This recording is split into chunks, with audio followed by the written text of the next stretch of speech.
I believe were likely preserved in the Library of Alexandria. I think even then they were being copied and recopied. We don't know exactly what happened to the Library of Alexandria, except that it was destroyed. I suggest it's likely this was during the period of the Roman Empire. I suggest it's likely that some of those maps were taken out of the library and taken to Constantinople. For thousands of years, humanity has lived with a comforting belief that we understand where civilization began, how progress unfolded, and when human beings first rose from scattered tribes into organized societies. According to the standard historical model, the story is clear. After the last ice age ended around 11,700 years ago, people gradually developed agriculture, settled villages, then cities, writing, mathematics, kingship, and monumental architecture. Mesopotamia, Egypt, the Indus Valley, and later cultures became the recognized cradles of civilization. It is a neat timeline, orderly and academically accepted. But what if that story is incomplete? What if an earlier chapter was erased by catastrophe, leaving only fragments hidden in myth, buried in stone, and drowned beneath rising seas? Few modern researchers have challenged that question more boldly than Graham Hancock. His investigations have turned forgotten ruins, flood legends, astronomical alignments, and ancient mysteries into one of the most controversial debates in modern historical thought. Graham Hancock is not an archaeologist by profession, and that fact alone has made him a target of criticism. Yet his role has never been to excavate trenches or catalog pottery. His work is to ask uncomfortable questions. Over decades of writing and research, Hancock has argued that human civilization may be far older than mainstream academia allows. He suggests that before the known civilizations of Egypt and Sumer, there may have existed an advanced prehistoric culture during the last ice age. This civilization, according to his theory, was largely destroyed in a global cataclysm near the end of that era, but some survivors carried knowledge into the New World, influencing later cultures across the globe. The heart of Hancock's theory often begins with a mysterious period known as the Younger Dryas. Around 10,800 BCE, Earth suddenly plunged back into near-glacial conditions after a warming phase. Temperatures dropped sharply, ecosystems collapsed, and large mammals such as mammoths disappeared across many regions. Massive floods reshaped landscapes. Wildfires may have spread across continents. Some scientists have proposed that fragments of a comet struck Earth or exploded in the atmosphere, triggering climate chaos. Though still debated, the Younger Dryas remains one of the strangest environmental shocks in human prehistory. Hancock believes this disaster may explain why memories of a lost world appear in so many ancient traditions. He points to myths from every continent that speak of destruction by flood, fire, darkness, or falling stars. In Mesopotamia, there is the Epic of Gilgamesh. In the Hebrew tradition, the story of Noah. In Greece, Deucalion survives a flood sent by Zeus. In India, Manu is warned of a deluge. In Mesoamerica, earlier worlds are destroyed before the present age begins.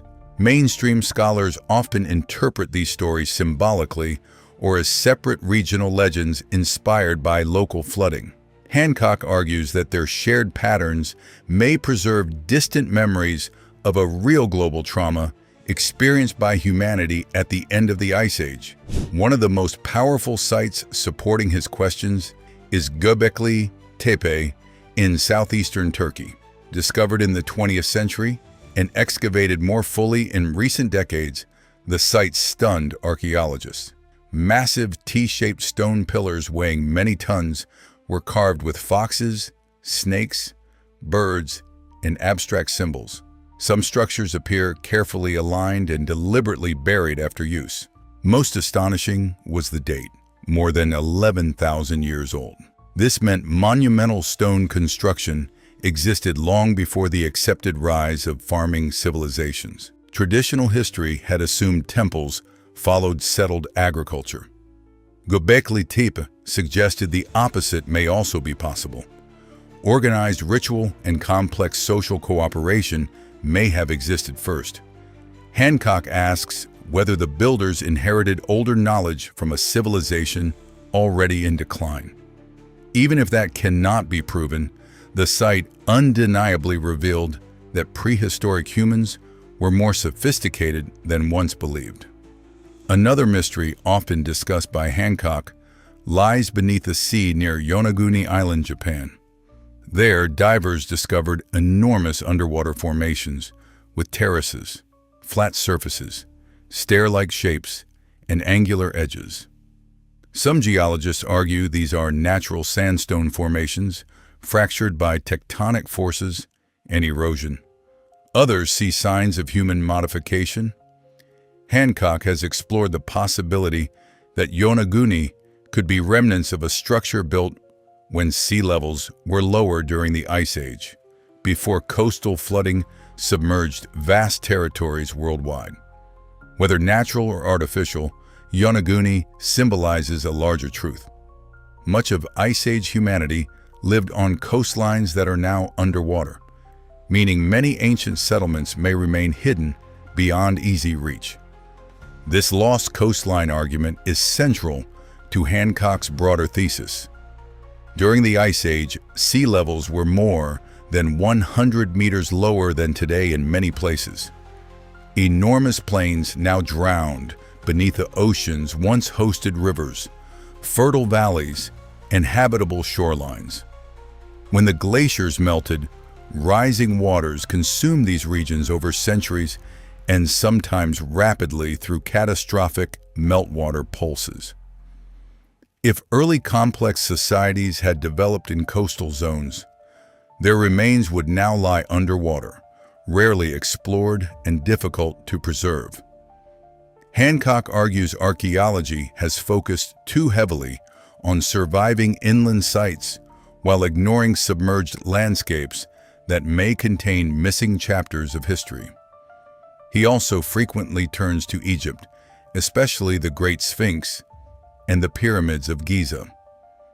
Some researchers, such as Robert Schoch, propose that erosion patterns on the Sphinx enclosure may indicate heavy rainfall weathering, implying parts of the monument could be older than the conventional dynastic date. Hancock has used such arguments to suggest Egypt inherited sacred knowledge from a far earlier epoch. Mainstream Egyptologists reject these conclusions and maintain strong evidence for the accepted Old Kingdom chronology. Yet the precision of pyramid construction, celestial alignments, and enduring symbolism continue to inspire debate about how ancient knowledge developed so rapidly and so elegantly. Astronomy plays a major role in Hancock's investigations. He has argued that ancient monuments encode awareness of precession, the slow wobble of Earth's axis that shifts the position of stars over thousands of years.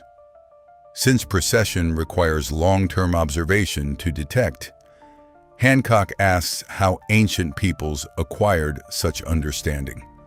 Did priestly traditions preserve sky knowledge over immense spans of time? Were there older centers of learning now forgotten? Critics counter that many alignments are interpretive and that ancient astronomers could indeed discover sophisticated patterns without requiring a vanished super-civilization. Still, the repeated connection between monuments and the heavens remains one of history's most fascinating puzzles. Hancock's popularity comes partly from his willingness to challenge authority. He argues that institutions can become defensive, protecting established narratives and dismissing unconventional evidence too quickly. Many archaeologists respond that his methods rely on speculation, selective use of data, and leaps beyond what evidence supports. This clash has made Hancock both celebrated and condemned. To supporters, he is a necessary outsider asking bold questions. To critics, he confuses mystery with proof. the truth may lie somewhere more nuanced. Questioning orthodoxy can be valuable, but extraordinary claims also require extraordinary evidence. Yet even Hancock's critics often admit something important. Prehistory is far from fully understood. New discoveries repeatedly overturn older assumptions. Sophisticated human behavior now reaches deeper into time than once believed. Monumental construction, symbolic art, seafaring ability, and organized social systems may have emerged earlier and in more varied forms than textbooks once suggested. Every decade reveals surprises. That alone gives Hancock's central challenge lasting power. He reminds audiences that history is not finished. It is an evolving investigation. What makes this mystery even more powerful is that modern technology is only beginning to search the places where answers may exist. Advanced sonar mapping, underwater drones, satellite imaging, and ground-penetrating radar are revealing structures and landscapes once impossible to study. Entire river systems buried beneath deserts have been discovered. Ancient settlements lost under forests are now visible through LiDAR scanning. Sunken coastlines that were dry land during the Ice Age are slowly becoming targets for marine archaeology. Hancock often argues that the greatest archaeological frontier is not another desert tomb, but the ocean floor itself. If even a small fraction of prehistoric coastal settlements survived underwater, the discoveries could transform what we know about early humanity. There is also the question of knowledge itself. How did ancient people move giant stones across long distances, align monuments to celestial events, and create symbolic systems that lasted for thousands of years? Mainstream scholars provide many practical explanations involving labor, engineering, and gradual cultural development. Yet for many viewers and readers, the scale of ancient achievement still feels astonishing. Hancock taps into that wonder by suggesting our ancestors may have inherited wisdom from an earlier source. Whether literal or symbolic, the idea reminds us not to underestimate ancient intelligence. Another reason his theories remain popular is because history has changed before. Troy was once considered myth until ruins were uncovered. The city of Petra vanished from common Western knowledge for centuries.